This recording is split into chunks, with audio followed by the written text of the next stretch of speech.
What's up, everybody? This is Trey Biddy with HawgSports.com, HawgSports.com. We got a really good show lined up for you today. I'm going to play a little bit of a snippet from my one-on-one interview with Arkansas head coach Sam Pittman. We're going to talk Razorback football, basketball, baseball, a lot of important things coming up for all those sports, and recruiting, of course. Pete Roulier, Keith Grayson also going to join us. All that and more on Hog Sports Live.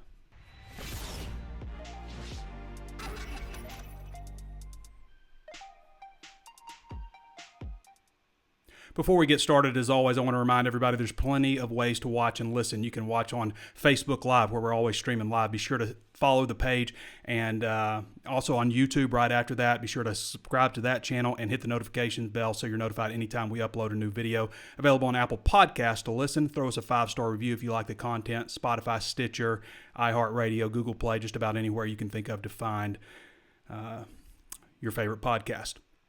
Also, 2 more days of this promo, 2 months for $1. So right now at HawgSports.com, again, HawgSports.com, part of the 24/7 Sports Network, you can sign up and get the site for 2 months for just $1. That breaks down to 1.7 cents a day, 12 cents a week, 50 cents a month for your number one independent source on the Razorbacks. It's a great time to sign up because there's a lot of recruiting stuff about to happen on Saturday, starting on Friday, I guess, with the official visitors, the dead period lifting. And it's also important to note that, this offer isn't going to be available this weekend. So when you start wanting your recruiting news and stuff, the 2 months for $1 offer isn't going to be there. So this will end tomorrow. So be sure to go ahead and take advantage of that and sign up. No promo code or anything. Just go sign up and you'll get the deal. All right. A lot of interesting stuff today. So Arkansas basketball, 76-72, showed a lot of heart. 76-72 win over Ole Miss. Isaiah Joe, 34 points, 7 of 13 from three-point range. The number that I like, even though Ole Miss was 15 of 15 from the foul line in the second half, Arkansas was 14 of 14. Got to be able to shoot the ball on the road. Played strong defense. The thing that you wonder about Arkansas is who's that next guy? I mean, you got Jalen Harris. But who's your next guy to come in to spell the post? And Adrio Bailey. It just hasn't been. I mean, Chaney saw 4 minutes of action. You could tell that he's in the doghouse just by the way that Eric Musselman's been talking about him. Gene Silla didn't provide a whole lot. 1 of 4 from the free throw line. Got 5 rebounds, though. 0 of 2 from the floor. You'd like to see more on offense from Gene Silla. I mean, this is a guy that scored 1,000 points at UNC Wilmington and just hasn't been there offensively. Chaney obviously made a lot of mistakes in the LSU game. You got 5 players, 6 with Jalen Harris.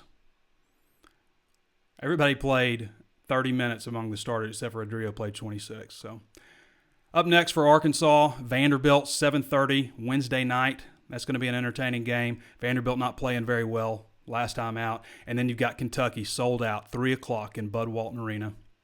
That's going to be a big one for a lot of reasons. You got a lot of recruits coming in town, a lot of football recruits. So to be able to witness a real Arkansas environment, 13 players right now that are expected to be in here. I'll go over a couple of the higher-rated guys. Cavante Dixon, who's a 4-star athlete out of Carthage, Texas, who's been committed to Arkansas before. Broderick Jones, 5-star offensive lineman out of Lithonia, Georgia. Sam Pittman recruit over there.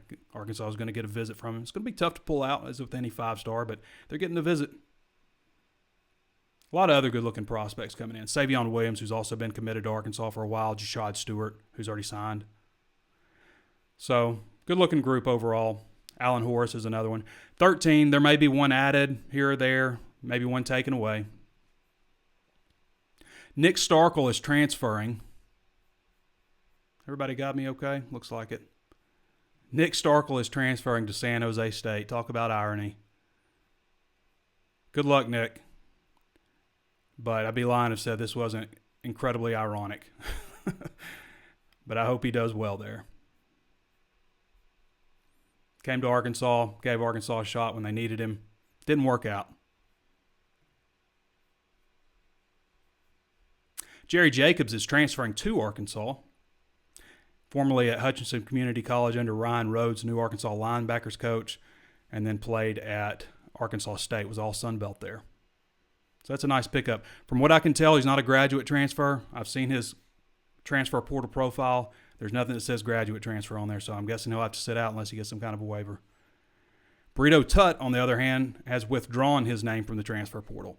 Now, with Burrito, he didn't have eligibility left. He was going to have to apply for a waiver. Based on the numbers, how they're broken down the participation chart, he wasn't eligible for a red shirt this past year. Now, it's possible that they've mistaken number 14 because he wears 14 with Chase Harrell. That happens, but as far as I can tell, he wasn't eligible for an extra year. He's going to have to apply for a 6 year of eligibility. He doesn't qualify under the way the language is written, but they do say that they will consider all cases. So we'll see. And then at the same time, Brennan Young, who was put on scholarship last year at safety, a former walk-on, has also entered the transfer portal from Arkansas. So that frees up a scholarship. Savion Williams, we just talked about him, who's a 4-star on one side. I think maybe on 24/7 he's a 4-star. But he's down to Arkansas, SMU, TCU. Obviously, he's taking the visit to Arkansas this weekend. We mentioned Broderick Jones, Georgia commit, under Sam Pittman, so they're getting the visit with him. Number 19 overall prospect in the country, 6'5", 275, offensive lineman, tackle. Danny's got a nice breakdown on Arkansas's early enrollees. Kellen Burley, linebacker Julius Coates, big 6'6", 270 defensive end. Miles Slusher, the surprise, not surprise so much, but the splash signee of the class. Blaine Toll, another 4-star. Darren Turner, guy that we all really like a lot at HawgSports. So it's a good-looking group enrolling early. I spoke to Sam Pittman earlier this week. I had a one-on-one interview with him. We're going to play a snippet of that interview here in a minute. It's for our VIP subscribers. As I said, sign up 2 months for $1 right now, and you can listen to that interview. We had 15 articles out of that also. Ryan Urachek to join the Arkansas staff as a graduate assistant. Tried it out at the Dallas Cowboys trying to play fullback, but the son of Hunter Urachek, so he's going to join the staff as a graduate assistant on offense. Also, Arkansas added 2 to the support staff. Joseph Henry, who I assume is going to be an offensive quality control coach, former Arkansas tight end, and Amanda Gilpin, who's serving as the assistant director of football operations. She'll be under Patrick Doherty. Which that's an interesting dynamic too, because she has experience as the head person at University of Texas San Antonio. Sam Pittman, his dynamic with Barry Odom, where Barry Odom has experience being a head coach and Pittman doesn't on this level. And then Jamil Walker and Ed Ellis, where Ed Ellis has 29 years experience as a strength coach, and Jamil Walker's getting his first opportunity. So in each case, they've hired someone younger and then provided somebody who's a little more experienced underneath them to support them. It's an interesting strategy. Sam Pittman talks a lot about that in our interview, which goes about 30 minutes total. All right, you guys want to get to the interview? So this is just a snippet of the interview. It's about 5 minutes long. Just kind of shows, I guess, how things went. Let's get to it.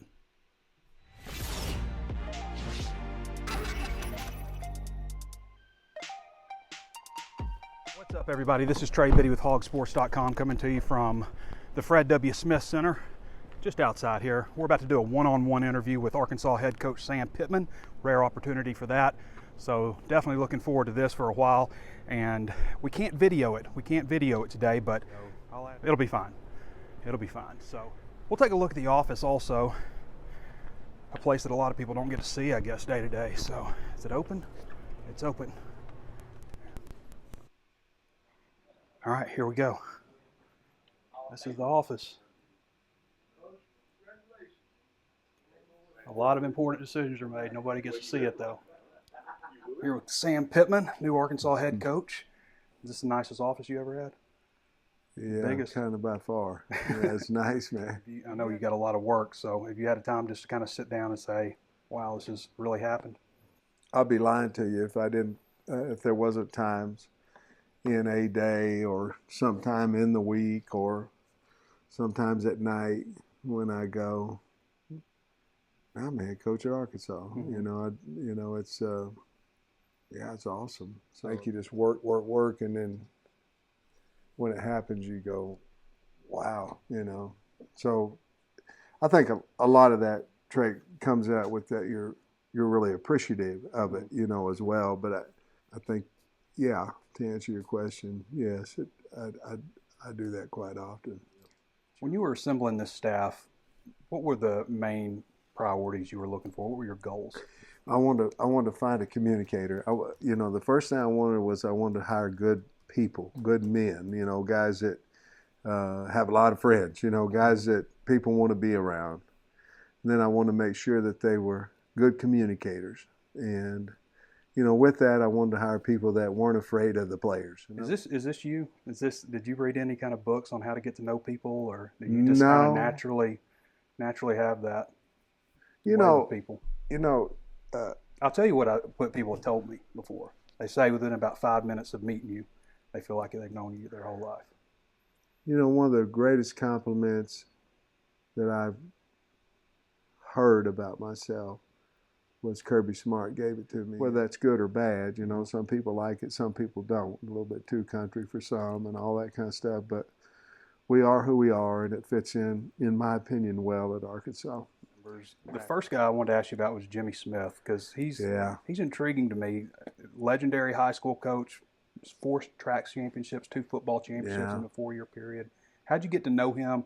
I guess you were familiar with him from your time at Georgia. I love Jimmy, and the first time I met him, I went to the high school and I was recruiting 2 of his offensive linemen there at Cedar Grove, and you're going to smile when you run into him. I mean, what's your goals for this team in the first 8 weeks? The offensive line isn't as big as you're used to having. So is that an emphasis, getting bigger on the offensive line? I think what we're trying to do is we're trying to get stronger. We're trying to be as disciplined as we can be. And if we can get those 2 things, then we can start talking about confidence. We can start talking about toughness. You have to build confidence in yourself before you can build confidence as a group. And so our deal is that we're going to show them that we love them and that we're in this together. But the thing is, we have to build confidence in each other. And the way to do that is to get stronger, to be disciplined, and then we'll start working on the tough aspect of it and the going through the wall for each other aspect of it. And we want to get to that point. That's the goal. We want our team to trust us. We want our team to love us, and we want to show them that we love them, and we want to be in this thing together. And make no mistake, love doesn't mean passive. We're going to go out there, and our goal is to be a physical, tough, blue-collar team that makes the state of Arkansas proud of us. All right. Arkansas head coach Sam Pittman. Appreciate you, Coach. Thank you, man. Appreciate you. All right, everybody. Wrapping it up. This has been Trey Biddy finishing the interview with Arkansas head coach Sam Pittman, and we'll catch you next time.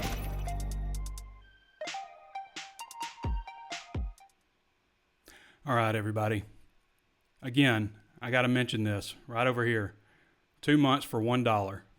2 months for $1. You listen to the whole interview. We had 15 different articles that we broke down out of it. There was so much content. It was really cool getting to sit down and shoot some bull with Sam Pittman. Talked for a little while after, off the record, a little bit about some things. But I thought the interview went really well. Again, you can listen to it at HawgSports.com. 2 months right now for $1. 1.7 cents a day. It's not even 2 cents a day. 12 cents a week, 50 cents a month. Pretty good deal, especially with everything that's about to happen with recruiting coming up. All right. I want to get into Keith Grayson now. Keith's going to talk to us a little bit about actually, we're going to Pete Roulier first, sorry. We're going to Pete Roulier first. Pete's going to talk to us a little bit about Razorback basketball, baseball, just some of the things that are going on with those sports, and probably offer his opinion on some things football-wise, too.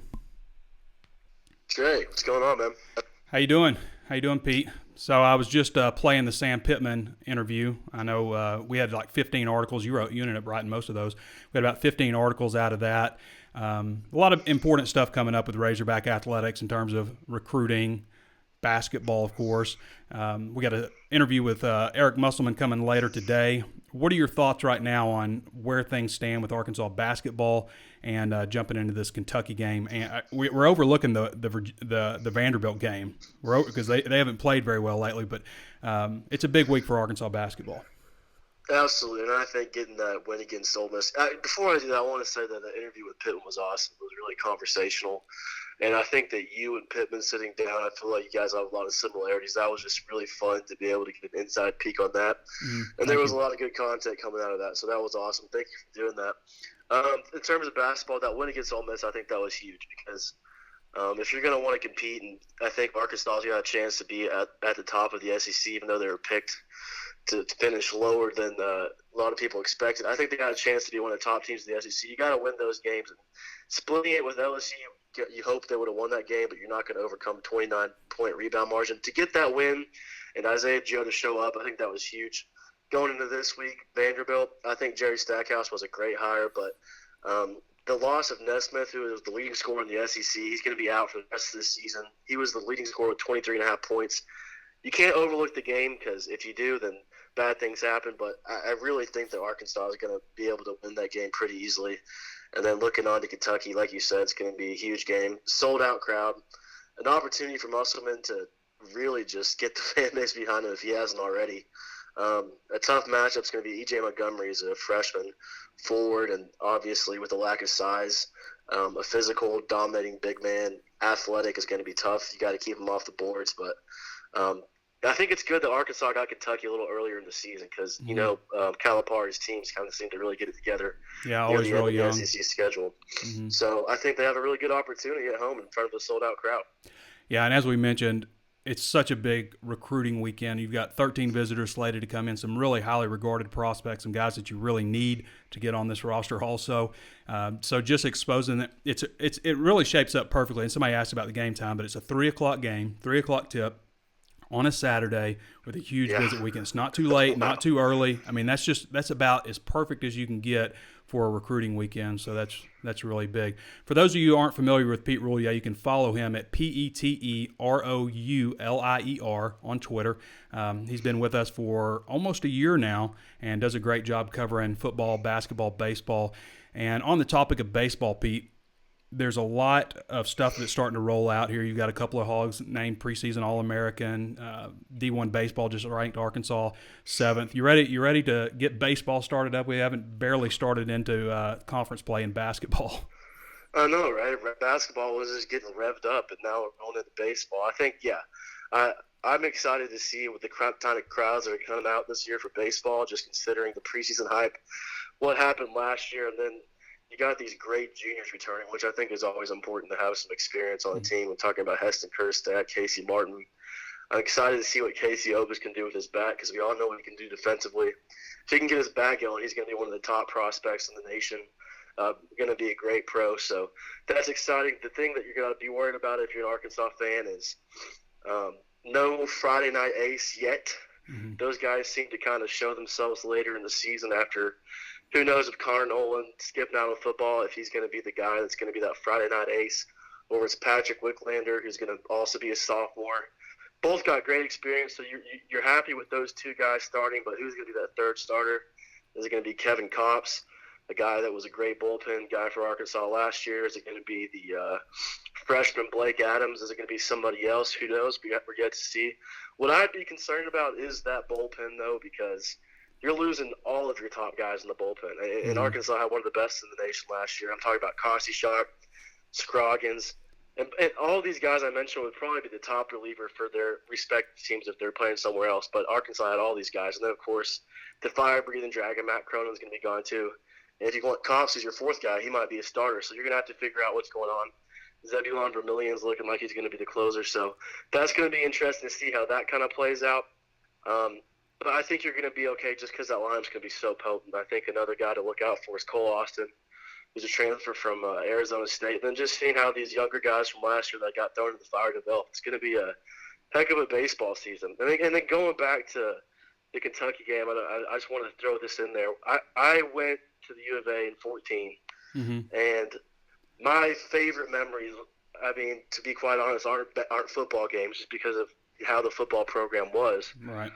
But my favorite memories of being a student were definitely the Kentucky basketball games. Mm-hmm. And it was just because the atmosphere was insane, and you could just feel it in the air. And I watched Arkansas upset Texas A&M when Texas A&M was ranked really high. But even when the losses, the Kentucky game, just there's a different atmosphere. And anybody that's ever been to Bud Walton for the Kentucky game knows that. And the recruits are going to freaking love it. Yeah. I mean, how could you not? It's going to be amazing. If you have games that are too late with recruits, usually they'll file out at halftime. And it hasn't always shapen up where it's been Kentucky. And I'll tell you where it kind of reminds me of.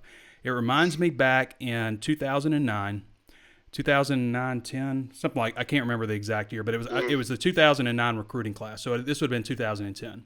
And Arkansas had started conference play. No, excuse me. This would have been 2009. It was the 2009 recruiting class. So it would have been 2009. And Arkansas had just started conference play and were 12-2. And they had Mississippi State at home. And it was a great crowd. There was almost 19,000 there. And you had players like Ronnie Wingo coming in and Darius Winston. You had a lot of really, really big recruits. Kobe Hamilton, I think, came in that weekend. Ross Rasner.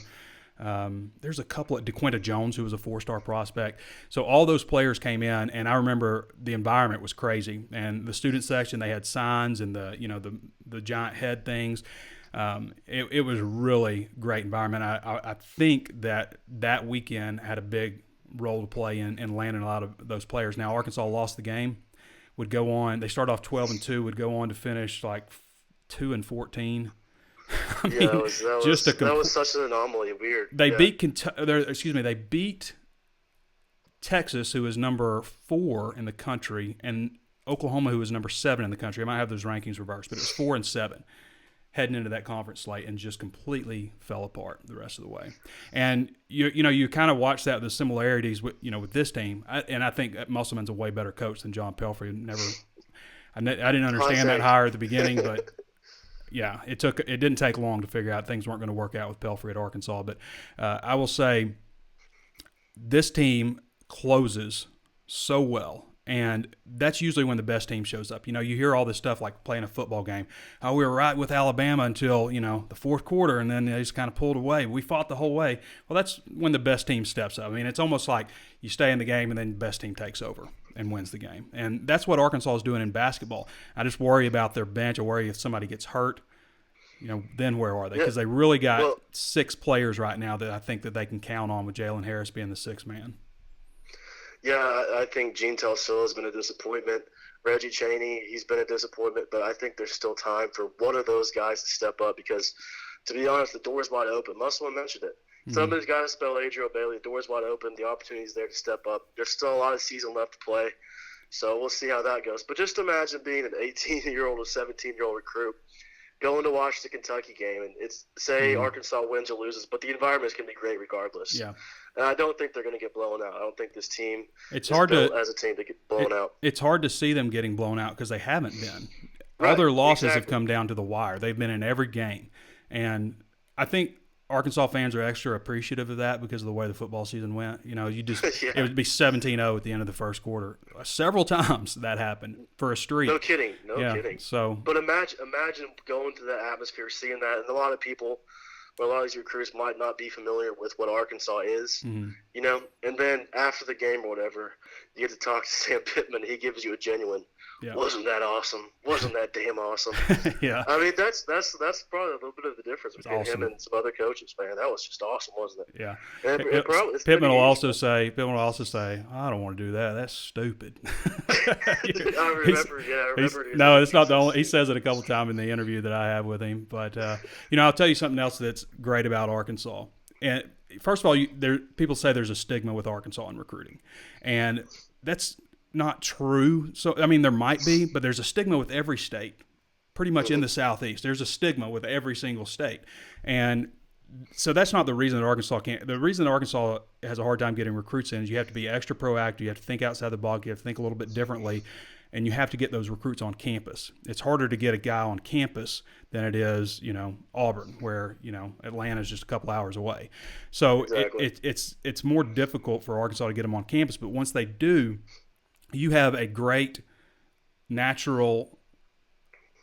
kind of a natural undersell, over-deliver aspect to a recruiting visit. And I've heard so many players say, they're flying into X&A, they're looking down, they see chicken houses and farmland, and then they get on that little road, that windy road. And there was literally one day, Pete, I saw more dead skunks on that road combined than I have in my entire life. There was that. I don't know what was going on, but you might see a llama on your way out there. And I know recruits have always told me over the years, what have I done? What am I doing here? And then you ease into Fayetteville, and it just flips the whole thing. And then you add on something on top like the Kentucky basketball environment. The Catfish Hole is always a fun thing for recruits. Dixon Street, and it really you always hear, wow, I didn't know it was like this. I didn't know the facilities were like this. I didn't know the town was this nice. All of those things. So, no kidding. I'm the kind of guy that might actually, maybe one day enjoy living out in Heifel or one of those towns. But for somebody, think about The Rock was in freaking Bentonville not too long ago. He flies into XNA. What's he thinking? Yeah. He's like, what's going on here? Yeah. And then you hit Fable and you see Old Main. That's the first thing I see every time I come up, and I'm like, yeah, I'm back at Fable. I've arrived. I'm a big fan of coming up the other way too. I mean, like if you're driving, and you're coming up 49. And then you come up that hill, and then Fayetteville just peaks up over that hill. You see the stadium and the dorms and all that stuff. So I bet for Keith it's like a huge beacon. He's been smoking the whole time from Arizona, seeing all these. When I was coming up from college, I used to always just like kind of punch my roof, because I was so happy to get back up to Fayetteville. Like when I was coming up from Sheridan, and just be like, yeah. Punch your roof. Wow, yeah. Just no, like a lot of people feel, man. It's hell yeah, it's a special place. I'm back here.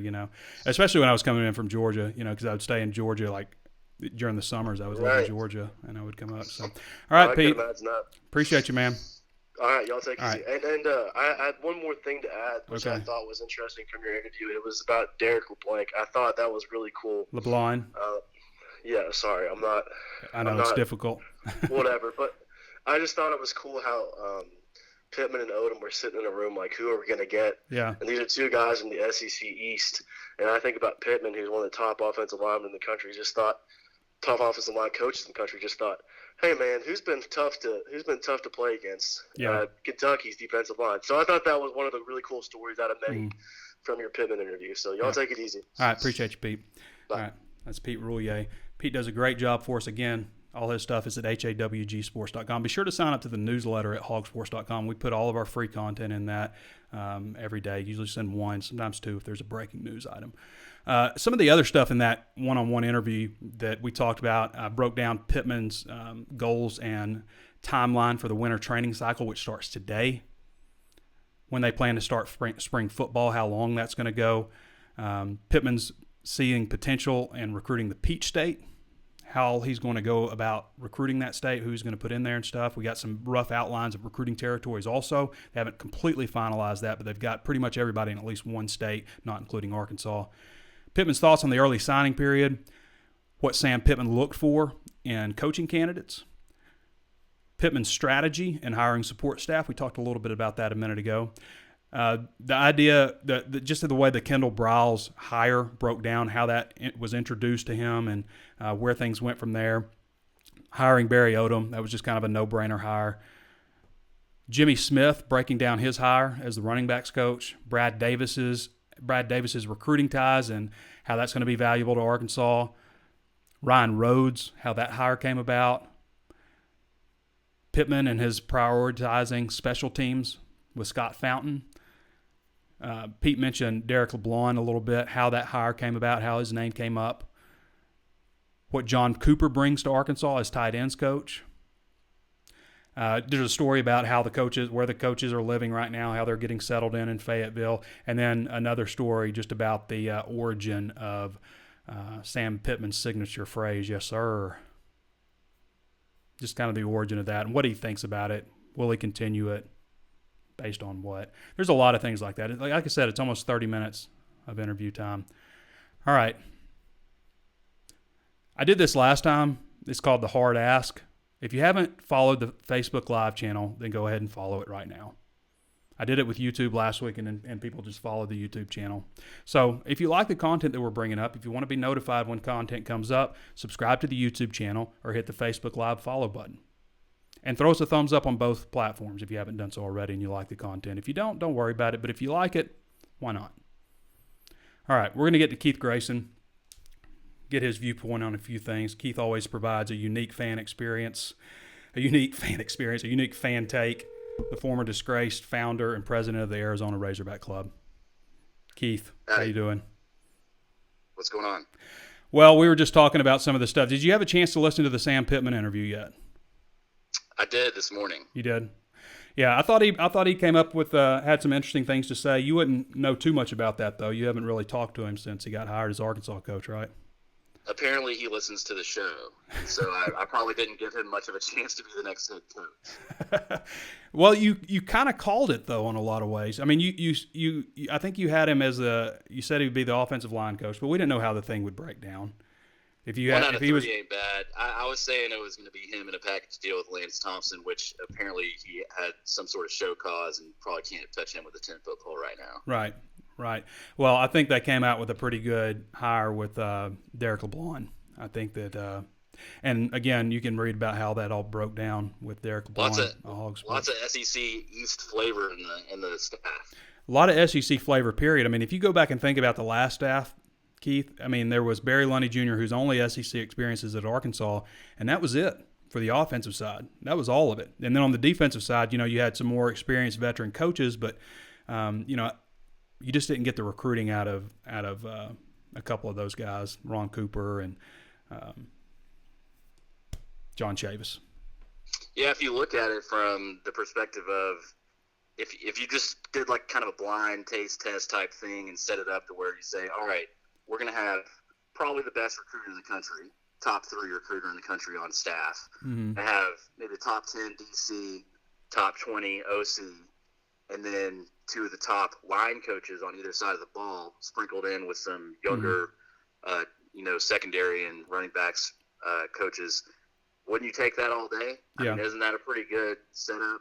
No matter putting any names to it, but that's kind of how I look at this, because I just want to see how the new head coaching position is going to impact Pittman as a recruiter, because he is the best recruiter in the country right now outside of, but you stack up other recruiters like the other top recruiters in the country, or Nick Saban and Kirby Smart. I mean, they are the head coaches of their program.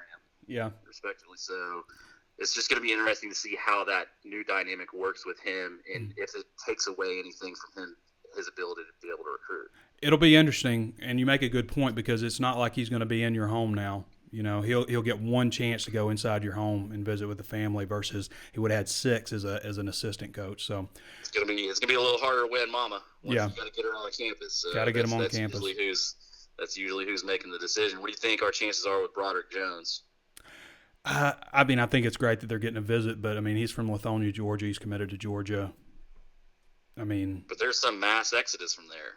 So yeah, I mean, I'm not saying it's not possible. I wouldn't put anything past Sam Pittman. I really wouldn't. I mean, I don't know. A lot of people are looking at, nationally saying, he's just a position coach. They don't really get it. But if you look at what happened after he left Arkansas, and potentially what is happening as he left Georgia in the first couple months after he left there, he could have been holding a lot of things together himself as an associate head coach, and that may have been more than just a title. Yeah, possible. I don't know what exactly it would be, but, I mean, you got some guys transferring out of Georgia that, I mean, how are they losing starters on the offensive line, transferring out, willing to possibly sit a year out? It's just crazy to me. Yeah, I mean, well, the year that he left, Arkansas was going to get Garrett Bowles, who ended up being a first-round draft pick. You remember him? Oh, yeah. That would have been a nice addition to that offensive line. But the offensive line has not been the same since Sam Pittman left. There's a good recruiting story I've told on the internet a couple times, and I'm not going to tell on the podcast go about that I think kind of led to him seeing, that Bielema was probably not going to work out here, and he didn't, I think there's some things that happened in recruiting that was just lazy and probably some stuff that shouldn't, that Bielema was just had other goals in life, I guess, or maybe not enough. I'll say this without going into detail where you're going, but I'll say this with recruiting, that some of the things that Bielema didn't quite get, yes, it's about relationships, and that's important, but the thing that Chad did get, and you're never going to hear me criticize that staff for the recruiting that they did, because they really had a great game plan, but they were very proactive. Bielema always recruited not too few players. They sent it was LSU and Texas A&M were the lowest amount of offers that were sent out every year. And they have huge backyards, right? And then Arkansas was 12th, who has the smallest backyard. It made no sense. And they had this idea that it's better to bring a prospect on campus and offer them in person, because that's going to mean more. But you know what means more is getting your first SEC offer, or being the first Power 5 offer. That's what means more, not waiting until you take a visit on campus and having to sit down and say, we want to offer you a scholarship, because if the guy's really good, chances are he's already cut you. Because those offers, verbal offers, don't mean anything. They're not binding in any kind of way. It's just you have to offer kids early. The way the NCAA has structured this thing, I don't think it's a great thing for the student athletes, but this is the layout that we're in. You have to offer players before you even had a chance to properly evaluate them, because they will cut you before you have a chance to do that, before even the evaluation period comes up. Now, here's what I wanted to get out of that interview that you did with Pittman that I don't know if it came up or not, but what does it mean? He had a quote the other day where he came in on his initial press conference, and he was a top recruiter in North Carolina, Tennessee, and then Arkansas, and getting linemen there. Mm-hmm. And he said, I thought I knew what recruiting was until I got to Georgia. Now, what is that? I mean, I think it means the tempo. I think it's probably a lot of like what Chad Morris was doing. You would try to find stuff out about what's like when the next junior day is, and it'd just kind of be like, well, we just signed these guys. Slow down, And whereas Chad Morris is having, he had everything lined up. That first big junior day that they had, there were more big time players in Fayetteville that weekend than probably ever has been. That's probably what he's referring to. Just, they would have, with Bielema's staff, they'd probably have like a recruiting meeting every week. With Morris's staff, they'd have it every day. Every day they were in the office, they'd have a recruiting meeting. So that's probably what it means, just being more proactive, getting more offers out there. It's more up-tempo recruiting. Well, with everything that's happening, I think you touched on it too, getting all these visit weekends, and everything's kind of, I use the term like compounding interest, where things are going good in one side of the program with the basketball team, and they kind of overlap with the football team. And when Petrino came, he had that big visit weekend. You've kind of already talked about it on some other shows, but this weekend with the Kentucky game is shaping up to be, you're going to look back at this initial recruiting class, and everybody's got to keep in mind, if you don't follow recruiting that closely, this is an abbreviated class. He only has access to 20% of the recruits total, right.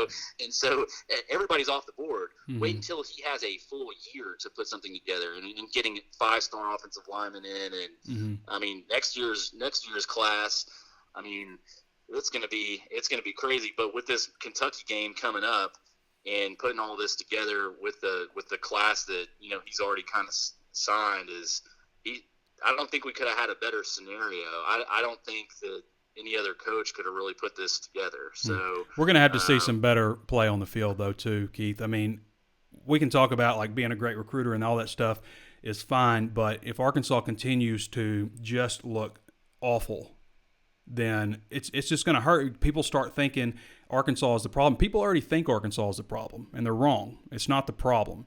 Arkansas, there's no reason that Arkansas should be a 2-win program year after year. They've made some mistakes with hires. Bielema kind of nosed out there at the end, and Chad Morris just was not a very good on-field coach, not a very good practice coach. Strong in recruiting, but they just could not put it together. And there's this misconception out there now that Arkansas, you can't win at Arkansas, when we've clearly seen that you can. There's talent out now. Getting Noah Gatlin back is a big cog in that offensive line, and we'll see what Cunningham looks under Pittman. And it starts it starts on the offensive line, and it also starts on the defensive line, and then after that, there's skill players. I mean, there is talent on this team now.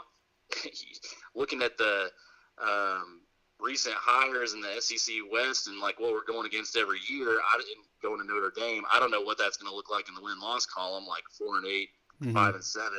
Way too early to, we got to get through a spring to see what it looks like there. But now, what do you think about? Do you think Leach and Kiffin are harder, like, to go up against than Dan Mullen and Hugh Freeze? Because to me, I don't know if it really.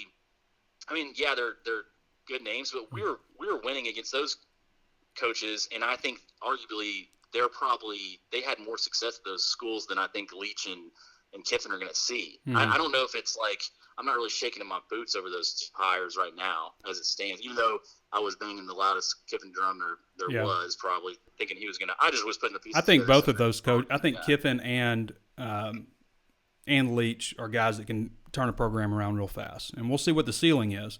but I would have been behind either one of those hires. I think the SEC who is would you rather have? But between those two. But who would you rather go up against? Dan Mullen and Hugh Freeze, or Lane Kiffin and Mike Leach? Or is it a wash? I mean, because my point is, it might be a wash. We were winning against those two coaches. Mm-hmm. You know, it wasn't like they were blowing our doors off or anything like right. that. You know what I'm saying? Right. Well, Arkansas was in a little better shape as a program too, but no, you're right. I mean, and I'll tell you what, if you ask Houston Nutt, he'll tell you that they were never scared about playing Auburn. They were never, worried about that. But Auburn's obviously a different animal right now than they've been. All right, Keith, I think we pretty much did it, don't you? Well, hang on a second. Okay, we got something else. I'm pissed at you right now. So Me? Here's the deal. Okay. Yeah, we haven't even gotten into conference play. This is a couple weeks ago, and I turn on the radio to listen to your little segment or whatever, and the first thing out of your mouth is, I think we're like 12-1 or something. Mm-hmm. Yeah, man, it's gonna be a sad day when we lose Eric Musselman. Like, dude, I'm thinking about next year. That's just the way I've conditioned my brain just to be disappointed. With a rain cloud over his head comes into the conversation is like, man, it rains every day. He's gonna leave someday. So, like, dear God, let us have some element of, like, some semblance of success for a second. You're right. You're right. I've got a buddy who does that kind of stuff all the time, and I always give him hell about it. So you're right. Thank you for calling me out on that. Let's ride this thing out, man. Like, we got a huge recruiting class coming in. We probably got one of the best coaches in the country. Like top 10 coaches. We like Muss. X and O's type thing. Feel good about him. Yeah. He is a clean-cut Bob Petrino. What Bob Petrino was to football is what Muss is to basketball. I mean, I'll say this in the shorter term. Then that's a good point. That's a good comparison. Muss isn't as big as Muss is a nicer guy. No, I got you. But X's and O's. Yeah, I think that's a good comparison. And let's say this without looking too far ahead, but look a little far ahead. But what does this team look like when he starts getting some more players in here? Like Mason Jones has got. I mean, you could probably kind of start talking about him in the next level, but, he comes back next year with all the guys that they coming in as freshmen. And, if you get Joe back, I mean, it's – and some size inside. Get a little size inside. You got Vanover coming in. Not that he's a traditional big, but, Lurch. Well, he's taller than Lurch. But, it could be real exciting next year also. But not to – let's live in the moment while we can. Just keep it fun. Positive, please. That's all I got. All right. Appreciate you, Keith. See it. All right, that's Keith Grayson. Keith has been with us for a long time, spends his time as a high school football coach, also in real estate. Keith Grayson, real estate, longtime member of HawgSports.com and contributor on the Razor's Edge Premium Forum, former founder and disgraced former president of the Arizona Razorback Club as well. He lives out in Phoenix, so always enjoy having Keith Grayson on. All right, before we close this thing down, go check out the Sam Pittman video. If you haven't signed up, 2 months right now, for $1. 2 months for $1 at HawgSports.com. This deal ends tomorrow, so go ahead and go down there and sign up. You're going to want it for all the recruiting stuff that's coming up here over the weekend, with National Signing Day coming up, heading in from winter conditioning cycle, winter training cycle, into spring football, all of that stuff. You're going to want to be a member of HawgSports.com for your insider recruiting and Razorback coverage. Plenty of ways to watch and listen. If you haven't subscribed to Facebook Live, you haven't followed the channel on Facebook Live, go ahead and do so now. If you haven't subscribed and hit the notifications bell on YouTube, then do that now. Throw us a thumbs up on both of those stations if you like the content that we're producing. Also available on Apple Podcasts. Right now, I believe we're the #1 ranked and reviewed show about the Razorbacks on Apple Podcasts. We want that to continue, so throw us a 5-star review. Say something nice about us. That way we're bumped up anytime somebody searches Arkansas Razorback content on Apple Podcasts. Also available on Spotify, Stitcher, iHeartRadio, Google Podcasts, anywhere you can think of to find your favorite podcast. All right, everybody. I appreciate everyone joining me. Hope you enjoyed the little snippet we played of Sam Pittman's interview. I promise there's a lot more good stuff. Like I said, 15 articles out of that you're going to want to check out. So, for Keith Grayson, for Pete Roulier, this has been Trey Biddy with HawgSports.com, and we'll catch you next time.